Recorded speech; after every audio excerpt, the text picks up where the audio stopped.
Good morning. How is everyone today? Can you get through up there? I think you might be able to.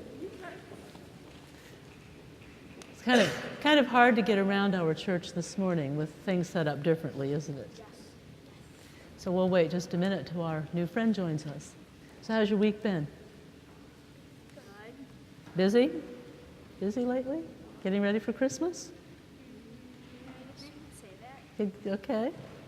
Anybody get to come to the corral, or are you coming this afternoon?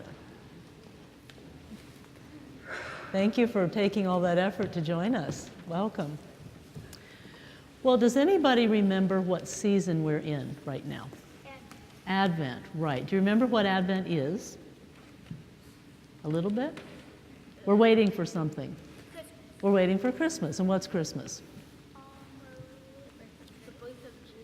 Right, we're kind of waiting for the birth of Jesus again. We're waiting for God to come into our lives yet one more time, like God does every day. But we're waiting for God to come in special ways into our lives, and that's kind of what Jesus is all about. Now, do you remember my friend that has come with me several times to us? Church Mouse, that's right. Well, now, guess what? Church Mouse isn't here again today. And she wasn't here last week either. And I found out why she wasn't here last week. Do you remember? You probably don't know this. But Church Mouse is from Oklahoma. She came to live with me when I was a pastor in a big church in Tulsa, Oklahoma. So she's from Oklahoma. And last week, which was right after Thanksgiving, she was with her grandmother in Oklahoma for Thanksgiving, so she couldn't be here.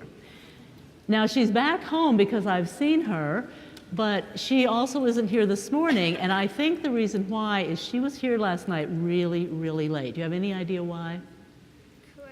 She was here listening to Messiah that the chorale was doing, the Fort Street Chorale. And she said it was so good that she wanted to come back again today at 3 o'clock to hear it again. So she didn't come to church this morning so she could stay home and sleep. But she sent some things for you, okay? So she gave me this bag, and she said to pull out all these things to talk with you about them. So first of all, she sent this. It's a piece of paper. Let's see what it says. Okay, what does it say? Happy New Year. Do you have any idea why Church Mouse would have said Happy New Year? Today is December 6th. Because this month, there's Thanksgiving, Christmas, and New Year. It's like all three holidays. Like it's almost all in a row because they come so quick. That could be part of the reason. Any other? New Year is really close. New Year's really close. And you know what? It's actually New Year's already. Did you know that? Last week we started New Year. Happy New Year. You know why? Because it's the beginning of the church year. Advent is the whole beginning of a brand new church year, the liturgical year. So I think that might be also part of the reason that she said Happy New Year to us. So let's see what else is in here. There are purple papers in here. Why do you think she sent purple paper? This one has writing. What does it say? Purple. Why would she send that? Because of Advent. So the color for Advent is purple. Why, I wonder? I don't know. I just know it's purple. Well, you know, I was wondering about that this week, and I was thinking that maybe it's because a long time ago, purple, and maybe even today, but purple is a color of royalty. So if people wore purple, it was really expensive back then, and the only people that could wear it were people that had a lot of money and that were kind of important people because they were rich and because they were rulers and kings and things. And so I'm wondering if maybe it's purple because it's a way we're saying that Jesus is really important and that we're really excited about Jesus coming and that Jesus is an important person, and we maybe do purple because of that. Okay, let's see. What else? Okay, what is this? A pine. Do any of you have anything like that in your house right now? No, we have one outside my house. Okay. What is it? You do? What is this? It's from a pine tree. From a pine tree. Some of you maybe have a pine tree in your house right now, or you might have one soon, and you might decorate it for Christmas. And I think one of the things about pine trees, you ever notice how in the fall the leaves start falling off the trees? And do all these needles fall off the pine trees? No? What do we call those trees? That's a word too. Sometimes we call them evergreen because they stay green all through the winter.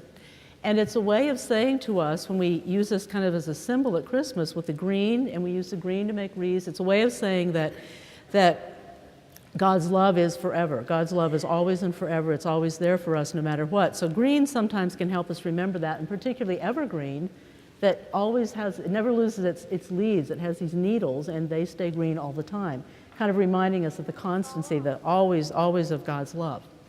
And then what are some of the things we use the green for? You look around here, where do you see green? Leaves. Yeah. Leaves.